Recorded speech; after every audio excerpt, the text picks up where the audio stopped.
Bonjour à tous, voici la dernière vidéo de cette série qui présente le smartphone de chez Asus que j'ai pu tester durant plusieurs semaines. Ça fait maintenant 3 mois que je l'ai entre les mains.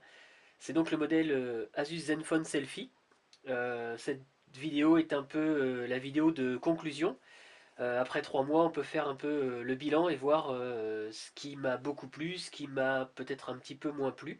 Je vais d'ailleurs commencer plutôt par les points négatifs, comme ils sont très peu nombreux, c'est l'occasion d'en parler. Le point négatif, l'un des points négatifs, ça concerne plutôt le design. Alors vous allez me dire que c'est une affaire de goût. Euh, je trouve que dans cette gamme de prix, l'ensemble fait quand même un petit peu trop plastique à mon goût. En comparaison, si on prend vraiment dans la même gamme de prix le Huawei P8 Lite par exemple, on a une belle finition façon métal, c'est un petit peu plus soigné, c'est plus proche d'un iPhone en termes de design.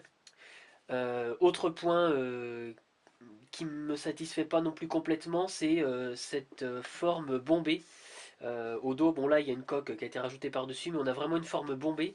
C'est pas très pratique, du moins pour moi, parce que moi j'ai souvent le téléphone posé pendant que je suis en train de faire autre chose, de peindre notamment. Et du coup, bah, quand on l'utilise et qu'on appuie, c'est pour ça d'ailleurs que j'ai rajouté très vite une coque, un pour le protéger et deux pour avoir beaucoup plus de stabilité. Justement, c'est cette stabilité qui manque, puisque quand on commence à écrire du texte, et ben, le smartphone ne fait que de se balancer dans tous les sens. Donc ça, c'est le point pas terrible.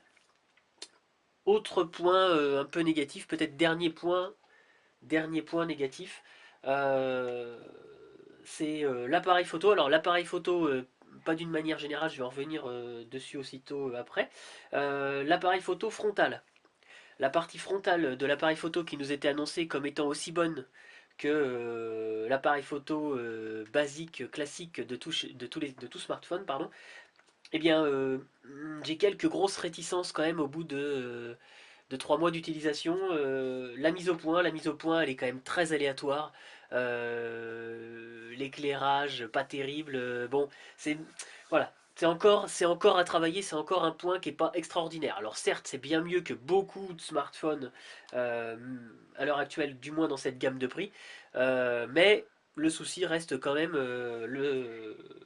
le capteur et l'appareil photo frontal. Passons aux choses qui m'ont vraiment plu. Bah, tout simplement déjà, même au bout de 3 mois d'utilisation et pas mal d'applications installées, de vidéos, photos réalisées avec, on peut voir que la fluidité est toujours la même. Ça, de ce côté-là, il n'y a aucun souci. C'est un smartphone de très bonne capacité. Dans les points positifs, bien évidemment, alors comme tous les smartphones, la possibilité de faire sans problème du multitâche. Alors ça fonctionne vraiment super bien, hein. Je peux lancer des applications en quantité plus qu'importante sans que ça ne vienne perturber le fonctionnement du smartphone. On peut voir, hein, c'est quelques-unes, mais je pourrais en avoir une dizaine ou une quinzaine, ça changerait rien. Le processeur fait son boulot, ça tourne bien. C'est un bon outil, du coup c'est devenu un véritable outil du quotidien pour la gestion de mes réseaux sociaux, etc. Ça fonctionne à merveille. Dans les points positifs quand même, l'appareil photo, j'ai quand même pu m'amuser. Alors la partie véritable appareil photo, du coup, à l'arrière, j'ai pu l'emmener avec moi dans pas mal de situations et d'occasions. J'ai été vraiment plus que satisfait. Je sors plus le réflexe systématiquement, le boîtier réflexe reste un petit peu plus au placard et du coup bah, au quotidien, même dans mon atelier, ça suffit grandement. Le smartphone est là et me permet de réaliser les photos dont je pourrais avoir besoin.